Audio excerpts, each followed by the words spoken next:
Okay, so today I'm going to do something a little fun to do with my Absolutist philosophy series, but not quite an episode.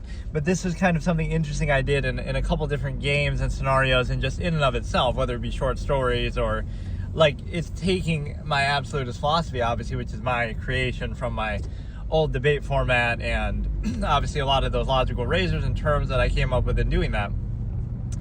And so it can be characterized like, oh, you're an elitist victim blamer, right, is one of the nicknames I got. Like, you hold people to a very high standard. You believe in their potential. You hate wasting potential, right? You don't believe in deferring to invisible authority, empirical authority. You don't, there is no God. There are no absolutes. That's why it's called absolutist, right? Because there are no absolutes. The only absolute, which still isn't one, is like human potential and human ability and human action. So you put the onus on you. Like, if you suffer or if something bad happens, it's your fault. You should have stopped it. You should, society, humans, you're enabling it. You're weak and you're enabling it, and you're kind of just, it's self-created, right? You don't have tyranny. You don't have dictators. You don't have atrocities just naturally occurring, right? That doesn't happen on a mass scale, especially, right? That requires organization. That requires, deference to authority, unqualified empirical authority. So it's like it's putting the onus on you, and it's emphasizing human potential and human ability. It's rejecting false absolutes that are used to control people, because this is the problem with the false absolute, right? The false absolute would be like, oh, God and religion, right? But what is it used to do? It's not used to make you, hey, how's it going? It's not used to say, okay, there's this absolute standard that we have, like, oh, God tells us to do blank, floor it. Yeah, this is not really the right, we will soon when I get on the highway, but hey, Devin, hey, Johnny. But no, what I'm saying is the false absolute comes into play with respect to, although it is nice to have this open kind of, I normally don't drive this late, and not that it's that late, but you have like this open road all to yourself, so it's kind of tempting to just go crazy and fast. But what it is the fact that you place the onus on human potential and action and ability, and you reject false absolutes. Because think about it this way, okay, there's God or there's something that's posed as an absolute, right? But it's not posed as an absolute that leads to people living in a way that would be like full potential. For example, what does it lead to when people believe in something? It leads to them reinforcing their current state, which is like a half-mast state, where they kind of defer to authority, and like you hope and pray for something to happen instead of trying to make it happen yourself. So that's kind of your ode to your own powerlessness. Like, instead of doing something that would actually have an impact, you accept the fact that, oh, you don't have any power, because you're deferring to authority and you're just letting them have monopoly over everything and whatever. So now you accept your lesser state and less power, and then what do? You pray and you hope and you blame the stars, and you say astrology is, to blame for my life or my problem. You defer to all these things instead of just realizing, okay, human beings have potential and actions, and let's let it come down to that, right? Don't worry about all those things, because even if they were true, it wouldn't matter. Like, oh, if all it took was to pray to God, then everybody could do it, and anybody would do it, right, all the time. Or, right, so even if that was true, he's going to do what he's going to do, and then you're going to deal with it, like, right, it wouldn't matter. So don't focus on things you can't control. And then, but no, the core point of it is the fact that, again, false absolutes are not, it's a twofold issue, right? It's one of two things. Okay, the absolute is real, but then should you not live in a way that's kind of absolute in practice of that? Like, okay, you're going to spend God says to do blank, let's say. Then wouldn't you hold it accountable if it wasn't a false absolute, and you would say, okay, you're going to live every second of every day, every waking moment committed to this goal that, God said to do. But that's not what it leads to in observable practice. And so this term comes into play because you see, oh, in observable practice, what does it lead to?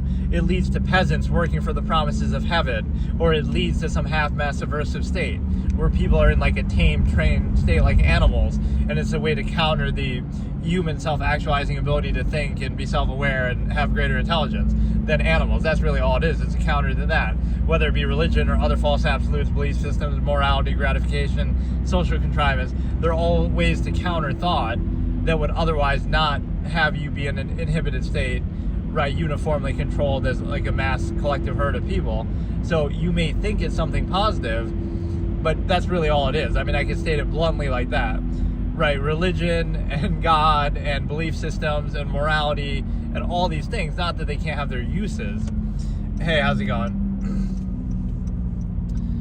I see you. But no, it's like, what if all of those things are nothing more than a tool to control people, right, to counter their ability to think and to try to pose a false absolute to, again, a false absolute not to make people act in a way commensurate to what an absolute would be. Like, okay, you spend every waking moment of every day to do something because it's so absolute, but kind of the opposite. You're in a half-mast state where, oh, you give, subversive, you defer to the government and you defer to corporations who monopolize all of nature and charge you for the water you drink and the air you breathe, and you do like all these deferential things, and you treat them as a false absolute in a default state. But then what do? It's like, oh, now we pray to God as if God's to blame for our problems in that scenario. It'd be one thing if you're in nature and you're going to get killed by a bear or something, right? At least you still blame yourself. You say, okay, I should have just fought better. I should have been better prepared. I have all this potential. But, you see the problem is like, oh, you defer all this authority, all this resources, all this ability to something, whether it be, again, government or structure authority figures, corporations, and then you wonder, right, why you feel so powerless. Just to keep that in mind. Again, if it was absolute, right, this is the way you can put it to the test, right? If something is absolute, then you should pursue it fully all the time, all day, every second of your life, committed to it. But that's not how people live. And if it's not absolute, then it has no credibility in the first place. So instead, it reduces you to a half-mast state. It's a false absolute that's posed to say, okay, we're gonna pose it so you just don't think about it, or think about anything really, and then it neutralizes it. Like, oh, you have all these questions and concerns and, things that you don't know about the world and the universe, and you have all these like contradictions in society and cognitive dissonance and all this kind of thing. And so it tries to quiet that. It tries to silence the mind by posing a false absolute, even though it doesn't answer any of those questions. It just tries to bypass them. But no, my point was, with this episode, I was trying to show, so I did in various capacities, I did like a role play version of an absolutist character. And what's funny is the most organic way that I've done that is not even really as a deliberate role play, or even where I said I was doing that. How it came about was on my old channel. I would do, when I'm streaming a game and stuff, especially a story game, sometimes even like Phoenix Wright or something, I would take on that character personality, even though, right, like I'm just commentating as I'm playing. It was almost like I'm injecting and inserting myself into the game. It's kind of a fun thing to do, but it happened very naturally. I wasn't really thinking about it. And you sort of inject yourself into it, and now I'm playing like that. I'm getting fully immersed. My life is on the line, like it could be a permadeath run. And I'm like really holding the characters to a high standard. So that's, in a manner of speaking, how I role played that, but it wasn't really even meant to be that way. It's just happened organically. But like, I guess I did that even on this channel and in a couple series, like The Walking Dead. I'm talking shit about everybody. Why are you wasting the bullets? Or like, you're this observer. Like, I'm a character in the game myself, but instead of being nice and helping reinforce people's mistakes, I'm instead saying like, okay, you're all dumb, or I'm holding you to super high standards and saying, how did you fuck that up? Why did you do that? You're a clown. You deserve to die for fucking up like that. You're wasting bullets. You're wasting resources. Like, again, and it might seem harsh, but that's the reality. It's like, this is like the opposite interpretation concept. what seems nice on the surface is actually bad, and what seems bad on the surface is actually good. And the reason why is because what would be nice? Like, oh, you should be nice to people and reinforce their flaws and, be an apologist for their mistakes and weaknesses and failings, right? So on the surface, that would seem positive, like you're being all nice to them, but you're actually reinforcing all the negatives about them, even by their own standards. Whereas a positive would be, or what would seem negative is, oh, you're harsh and you're talking shit about people and you're holding them to a high standard and being like a little elitist. But that comes from a positive place of like, okay, the end result is you want people to be better or the best they can possibly be by whatever standard you can have. So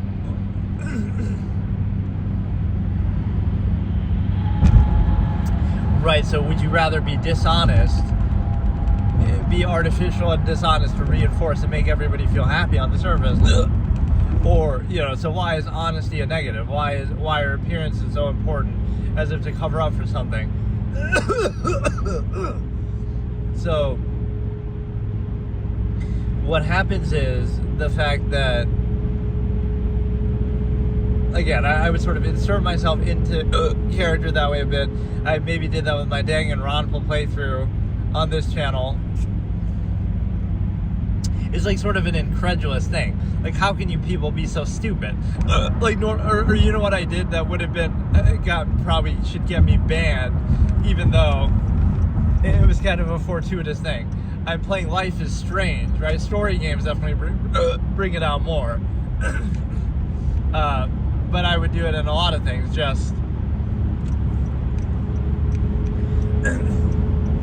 I'm playing Life is Strange, right? And it's like episode 2 or 3. Spoilers, I guess, for Life is Strange, the first season or first game or whatever. And so that one character, Kate, is going through something. So I am talking shit about her the whole time. But my mic was actually muted that episode because my channel's so small, I barely even noted. Nobody even would tell me or notice. So that whole episode was muted. And it's where Kate has some tragedy happen to her, basically. And I'm talking shit to her the whole time, calling her weak-minded and like you're a stupid, whatever. I'm talking mad shit because I'm holding her to a high standard. But then, based on what actually happened, that would have made me look really bad. So it's kind of fortunate that it was muted. So I find that unbelievable. Again, my mic happened to be muted by mistake. Right, but it worked out. It saved me from getting banned for that episode. But that's my genuine reaction, right? To see a person suffering or a character suffering is like, you're a worthless piece of garbage and you deserve it. Or you should do something better about it yourself. Right? Hey, how's it going?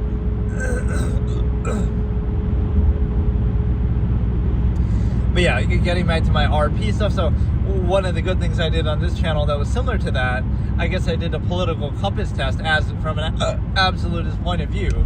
That would be, we get Hiccup ASMR now, free. I did a political compass test from an absolutist point of view, which kind of allows me to, again, be objective. I can separate myself and not necessarily say that, oh, that's me or I'm defined by that.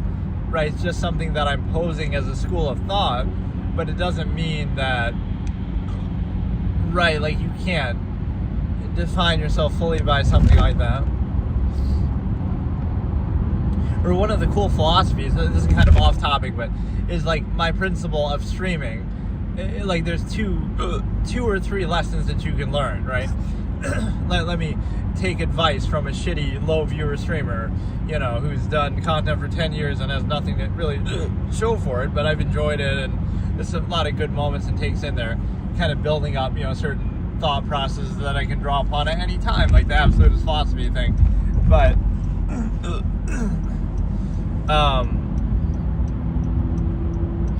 there's like 3 different lessons you could learn here.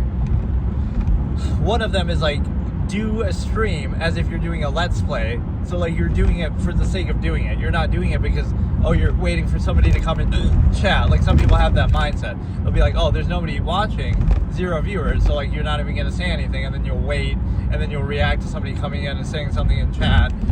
Or like you kind of rely on that. But you shouldn't do it like that. Like just like what I'm doing now or what I do when I play games. It's like You're just doing it. You're just giving a running commentary for the sake of it, almost like a Let's Player would do, because they're just recording it. And then if people happen to come in, sure, you can still interact with them, but it's a different philosophy, right? It's a good standard to have. Pretend you have 0 viewers, you would still be enjoying yourself, you would still be playing, you would still be giving commentary. Or pretend you have 1 million viewers, you can't read every single thing either, so there's got to be a flow and a rhythm to what you're doing anyway, right? Like, if there's 1 million viewers, right, you're still going to be playing and you're still going to be giving your commentary, even if you read some of what they're saying, right? It's not going to be totally reliant on that. And if you have 0 viewers, you're still going to be, doing something, enjoying it, giving commentary. So you're not relying on that. Then another expression I have, this is another piece of advice, top 3 piece of advice from a low viewer, shitty streamer, but is like, make yourself inevitable and make it sort of a routine. It's sort of like, if you just want to do something, just do it every day. It shouldn't be conditional. It shouldn't be like, oh, if I don't hit this goal, I'm going to stop. Or it shouldn't be like, oh, I'm going out of my way to do it, right? It should just be, okay, you do it every single day, even if it's short, even if it's, whatever random thing you happen to do, right? So turn it into a routine, and then,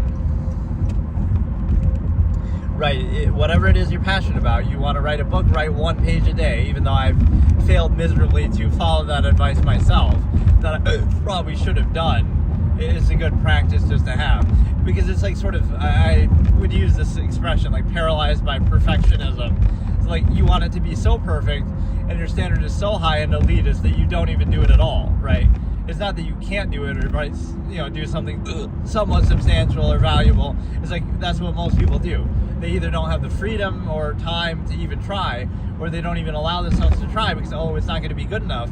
But you'll never get to the point where it is good enough, or you'll never know unless you, unless you try. You have to practice, you have to do it over and over, instead of acting like it's got to be perfect on your first attempt, otherwise what's the point? Or you assume it's not going to be perfect, so you just won't even bother trying, right? That's what holds people back more than like a lack of ability. It's the lack of will to even try, or the unrealistically high standard. So it's almost like, oh, what motivated me to become a streamer? It's kind of like what I say with chess. Well, if Alex Botes can be so popular for only being 2,000 FIDE, then I should be popular for being 1,500 or something. So it's sort of the same principle that, it's like the low standard. You realize that the kind of thing that people value is kind of shitty and, a low standard. So that encourages you, like, oh, look at who's actually popular, or look at what people actually value. And now you feel encouraged in a way, even though the standard is low and you'd rather reject that and have a higher standard. It doesn't matter, because people value things that are, when you see other people who are popular, what succeeds, you can see that the standard is very low, but that's inviting. Okay, if it's stupid stuff like that can succeed, then so can I. Like, it's a lower standard than what I would normally have. And then the final thing was, like, it kind of combining 2 things together. It's like, oh, if I was going to play a game anyway, like, oh, I'll come home from work and play a game. And then, I'll play a game for a bit and then I'll stream later. But then you think, like, why not just combine the 2? You come home from work, you play a game, you want to play a game, and then you also want to stream. But you could do them separately, but then I figure, why not just do them together? It's like kind of combining that. You would do the sort of thing you want to do anyway, right? So you're not going out of your way. Like, oh, you wanted to play this game tonight, right? You just felt like it. But then you also stream it at the same time. So, like, how does that hurt? Well, that makes it very organic, because you don't feel like you're going out of your way or doing anything, above and beyond. So it'd be the same thing like with anything. It doesn't even have to just be that. It could be like, oh, you want to learn how to play a guitar, so now you make a little vlog series about it as you're practicing and training, and it's like, you were going to do that anyway, and it sort of gives context to the experience too. You might think, oh, you're doing it for content or views or like things like that. But that's often not even what it is. You're doing it sometimes for the closure on the experience itself, right? You might think, somewhat I disagree with this perception. People say, oh, social media is narcissistic and stuff like that. It's the same sort of thing you'd be doing anyway. It's just like, you know, like people take pictures and photo albums in the past and stuff like that. You know, was that narcissistic to do? So it's kind of like, you know, you want some sort of closure or reflection on the experience. Are diaries narcissistic? Are, you know, is social interaction narcissistic? Like, who really cares about your day or all these mundane random things about you? That's all that social interaction often is just like ego, insistence upon the self, ignorance, insistence. So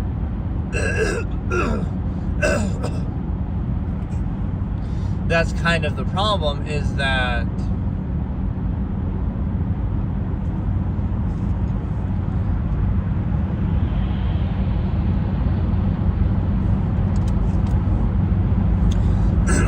I love how stuff like this happens. Why do I have to get hiccups right when I'm doing this? That's amazing. Or like people always, that's always associated with being drunk, but I don't feel like that's as common as, like, when you're drunk you hiccup, I guess, but I've never really had that happen. Like, for that reason, it's more like when you eat something too fast, that tends to do it. Almost like you're trying to burp, but it, you know, it doesn't come out. But I don't know. But those are like the 3 tips of advice. Like, okay, number 1 is make yourself inevitable, which means just if you want to do something, do it every day until you get it right, or until you get lucky and you go viral, or until you get better at it, or until something. You're just doing it as a routine, so it doesn't matter. It's not conditional, like, oh, I have to get this many views, or I have to make money from it. Or no, you would just be doing it. Like, that's maybe a good proof. Not that I really think of it like this, but like, oh yeah, I've done content online in some form for like over a decade, right? Even though I'm an unknown nobody, although some of my phrases and expressions have been quoted here and there by other people, but whatever. It's just like, you can be an unknown nobody, and you might say, oh, that just means you're a clown and you're stupid, which I can accept that in part, but it's like, what it means is you could never accuse me of like, oh, you're trying to chase clout, or you're trying to do, you know, do it for some benefit. It's like, wouldn't that prove more than anything, like, oh, I did it unconditionally, I had 0 viewers for months and I still kept doing it. You know, I could have any amount of viewers now and I still keep doing it. I get 0 views on my videos that I post, but I still keep doing it. Right, that old debate format didn't have that many viewers, but I still kept doing it.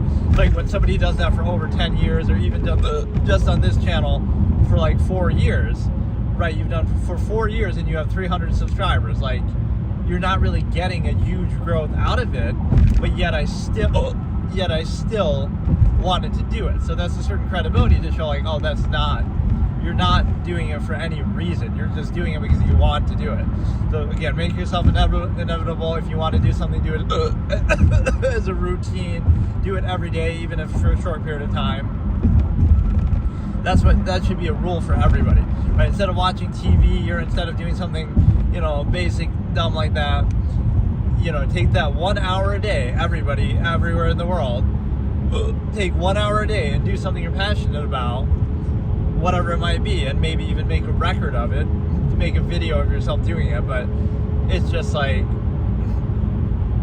and then either you'll get better at it, or you'll get some closure on it, or you'll, you know, make that into a career somehow. So simply by doing that, you're at least giving yourself the chance, right? Then you might be really good and it might turn into something, or you might not be, but it's still, you can enjoy it. So again, combine the two together. So make yourself inevitable, and then, like I said, if I was going to play a game anyway, and then I was going to stream anyway, why not just combine the two? So it turned into kind of like, if I ever was going to play something, anytime I felt like playing something, I'd be like, oh, why not just stream it? So then I'd only play stuff on stream then. I wouldn't play stuff outside of streaming at all, because I figured, oh, if I'm going to do one, I may as well combine the two, right? So it's just kind of convenient. Like, oh, I would want to stream and I would want to play something, so why not just combine them and do both together? Right, so I'd be committed to that, and then I wouldn't do anything outside of streaming. And then the third one is the fact of,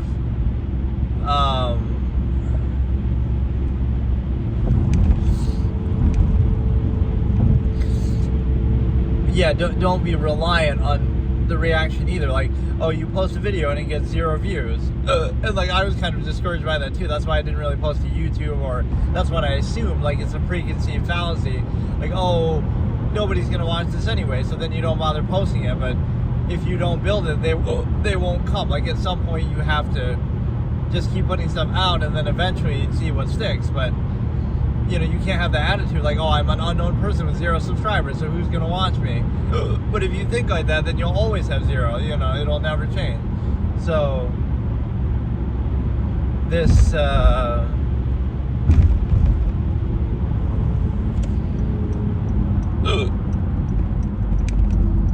you know, one format, I'm gonna do that too.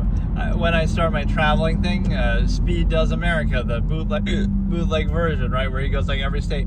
I'll go to some of my childhood places, and I'll either terrorize them or I'll just at least go back and explore them. There's a certain freedom that you have to have, like, I don't know, like certain other states. That'd be kind of cool. Or like I'll go to specific places that I had been to before, or like lived and been there.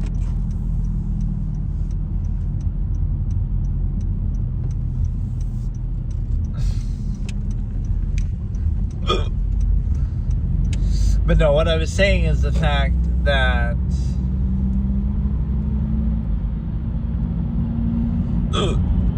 fucking hiccups ruined the whole thing.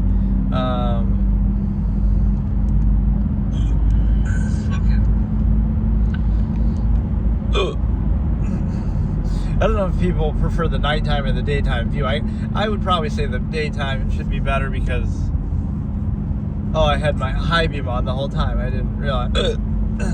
But no, again, those are the 3 things. They don't be reliant, like, oh, you have to rely on people being in chat or getting a reaction. Like, again, you're just doing what you're doing.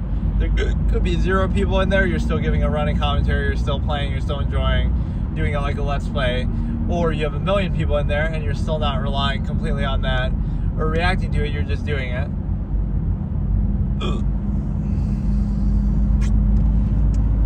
So now let me finally get to the roleplay character that I was trying to talk about. The fact that, because see, this is one thing though. Okay, let me get distracted again. It's the fact that you might think, okay, there's a high standard, so like, you'll never be a big channel or something. But first of all, you wouldn't have to be that big necessarily. Like, I might be satisfied with something else.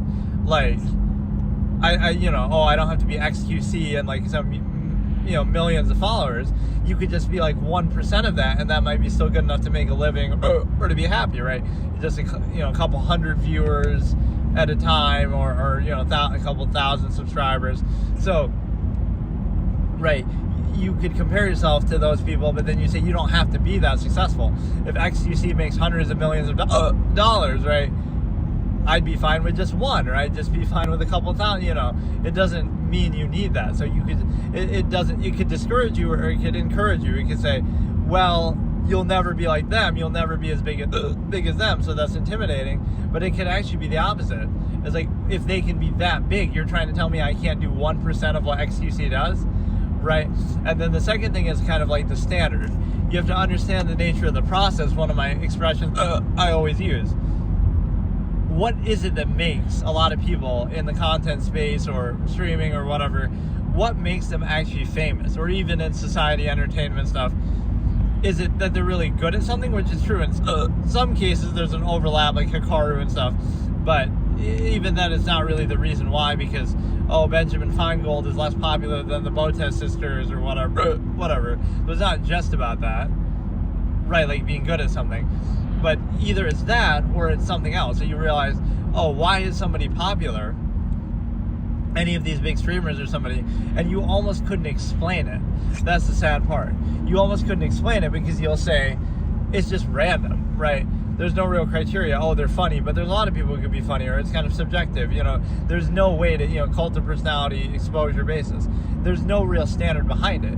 It's like, oh, they just happen to, you know, XQC has that one video where he says Cheeto, and then, oh, that goes viral, or, oh, he's an esports pro. At least that's a reflection of him being good. But it's often when you realize, like, oh, people's popularity and success is not really based on anything. It's just a bunch of random stuff, and then something sticks, and then they grow. So it's almost by accident. They couldn't have planned it, even, sort of thing. So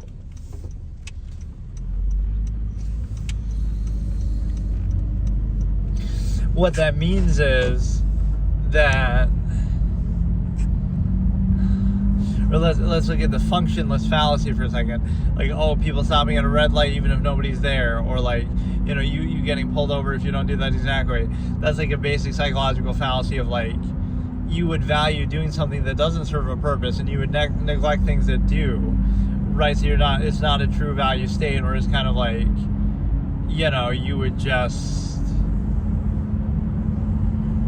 if you could make people think like that, you could make them do anything, basically, right? Like, oh, you'll stop at a red light even if nobody's around, and it serves no purpose, but you're just obeying authority for the sake of authority, right? Even sometimes at the expense of efficiency, by the same pretense as being posed as to why you're doing it. But no, what I was saying is the fact that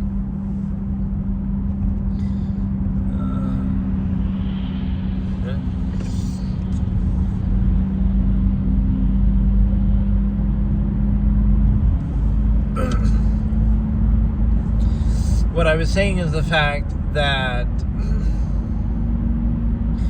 you know, if you see what people actually value collectively, or what makes a person famous, or why some of these big creators or anybody's famous, very little of it has to do with actual ability as something that's measurable, like how good they are at a game or something.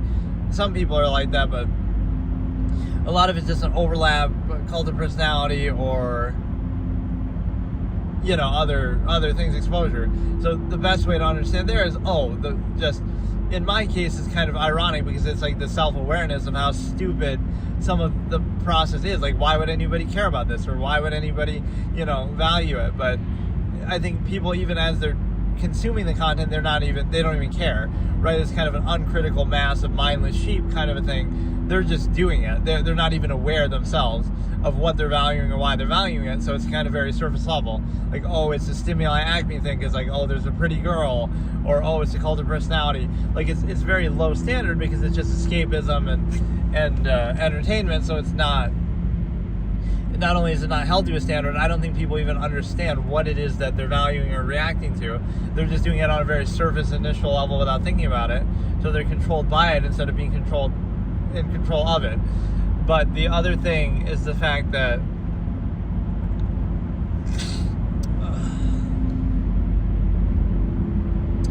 it's the fact that, or maybe what I should do is like do super long streams, but the problem is I couldn't do that with this battery anyway. I'll have to get that. I was even looking up, like, what's the longest battery you can get for this. It's called like the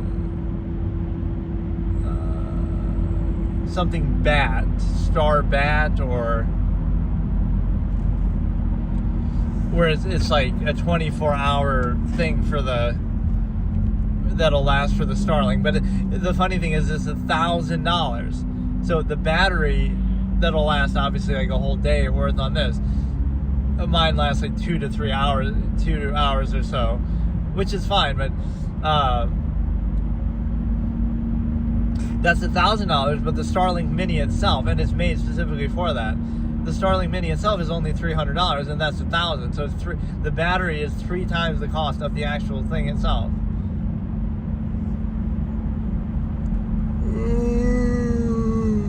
Or let's look at a concept here of like scarcity creates value, or even like, would you rather have the finest, nicest thing, but then you're worried about using it or damaging it or whatever, or would you rather have something mediocre and then you're more willing to use it, even if it's not as good, like kind of the scarcity issue. I'm getting very sidetracked this episode because I'm not even still talked about what I'm trying to talk about. But basically, the final point was the fact that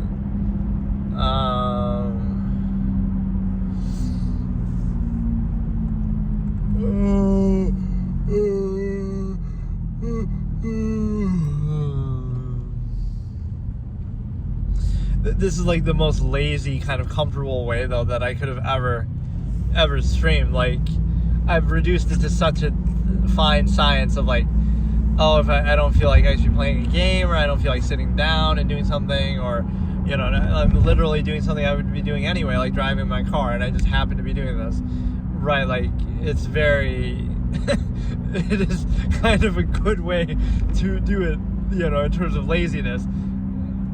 Like, I'm too lazy to even stream. But no, it's like,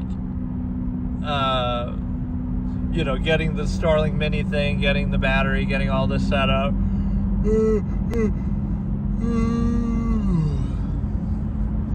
But the one thing I'll say, like I was trying to finish the point, is like all these big streamers are like why people are successful and popular. If you see what it's actually based on, it's not based on pure ability or anything like that. A lot of cases it's just called the personality or random things. And so what that means is you realize, oh, it's just they just posted a bunch of random stuff and eventually it stuck, or something just randomly went viral and they got lucky. So that would be the principle, is like, if it was based in meritocracy and purely like, okay, you're really good, or you're an esports player, or you're Shroud, or you're Hikaru, then I defer to it. But that would be like, that would be outside of the streaming space too. Like, you're successful based on how good you are. That's fine. That's how it should be. But that's not actually how a lot of the content works. So because it's arbitrary like that, it encourages you, okay, to just keep posting a bunch of random stuff. Post a video every single day, do a stream every day, and then eventually it might turn out well, because it doesn't matter. You might say, oh, this is dumb, I'm just randomly talking to myself. But that's the kind of thing that people value, or that in many cases, you know, is done. So, or like ends up being successful or famous. So it doesn't have any clear criteria. But finally getting to the point of what I was actually saying is the fact that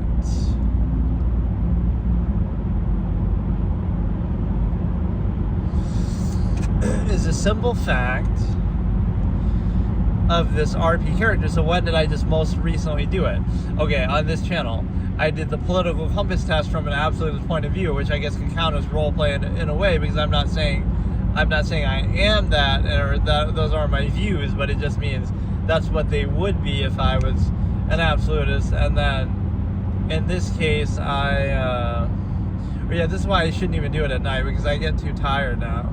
Like, I don't feel like even doing anything. But no, this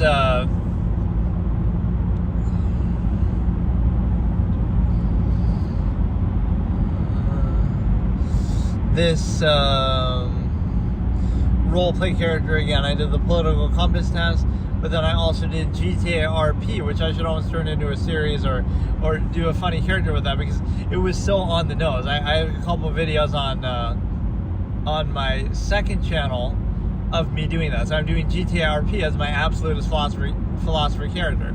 And so I quoted some of my greatest lines, like, you know, I don't look at people, I see through them. That's why he doesn't make eye contact. Or, you know, I was going around in GTA RP and not even necessarily pursuing people or seeking attention. But what was I doing? I was walking back and forth in a straight line and going around and around and talking to myself like I am now and giving commentary. And you might think, oh, I'm just doing that silently. But no, I was talking out loud, doing it in universe, in character, to kind of show like, oh, that's what I'm doing like right now. Or that's what, you know, you have this like self-aware, active thought process. So there's nobody around and nobody's listening to me, and I'm like screaming from the rooftop, right, talking to myself about some of these same concepts. The stimuli acme is preserved in this era, as I see a sign of a chick with lingerie on or something. It's like you're just understanding the larger process and everything. And so right, so that took on a funny interpretation, but that character was pretty good. It's just like, I don't look at people, I see through them. I'm kind of qualifying that. Or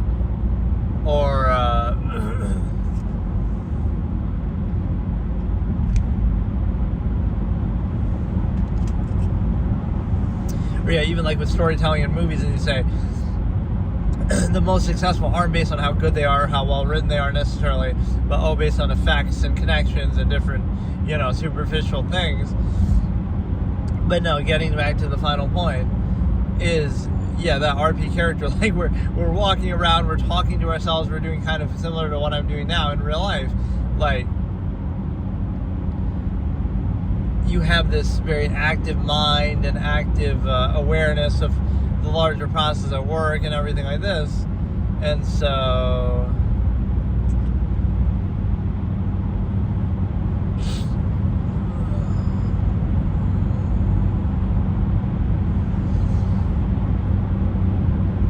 that takes on a definite form with respect to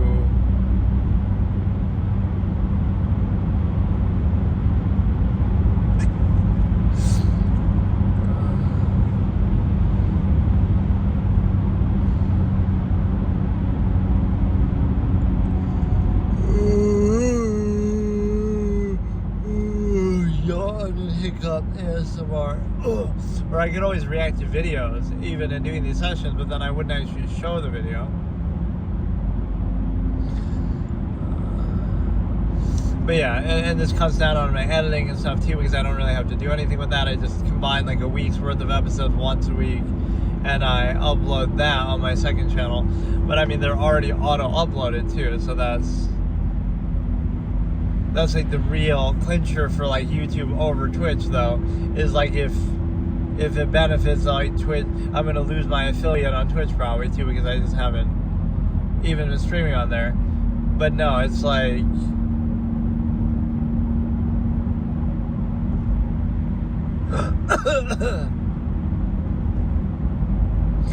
the whole thing is like that Twitch saves your VODs, but only for 2 weeks, and even beyond that, Twitch is not the best VOD kind of platform, right? I would normally take my streams from Twitch and then edit them and upload them to YouTube. So what does that tell you? Is that obviously them being uploaded on Twitch or automatically there is not the best place for them. And like, so again, not only does YouTube auto upload them, but it's just a better place to be at. Like, it's where you'd want to go anyway.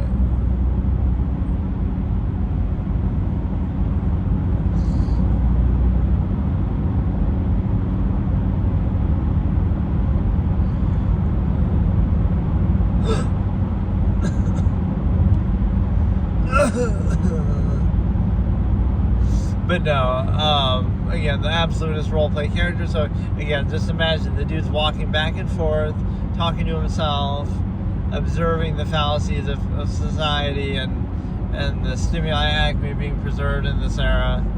That's exactly what that's what I would do, right? I would be like,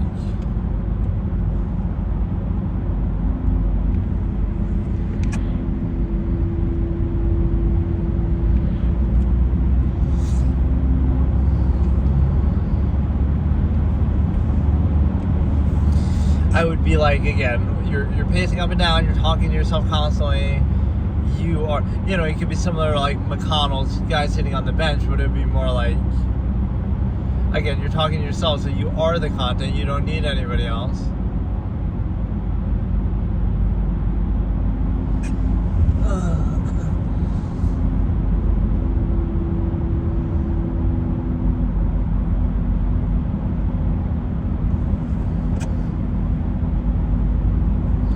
But no, what I was saying is the fact that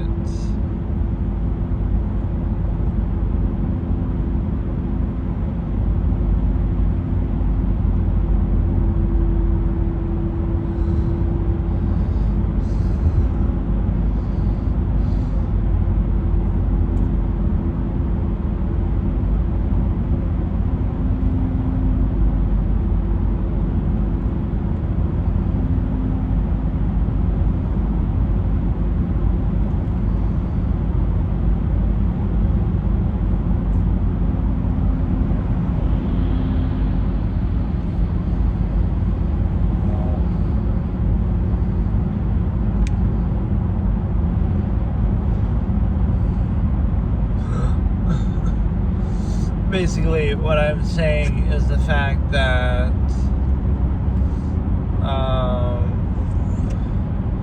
I'm walking around, walking back and forth, talking to myself, going over some of these concepts. I can quote some of my logical razors and stuff like that. So, you can be aware of the larger process even if you're still forced to practice it. That would be like cognitive dissonance. Okay.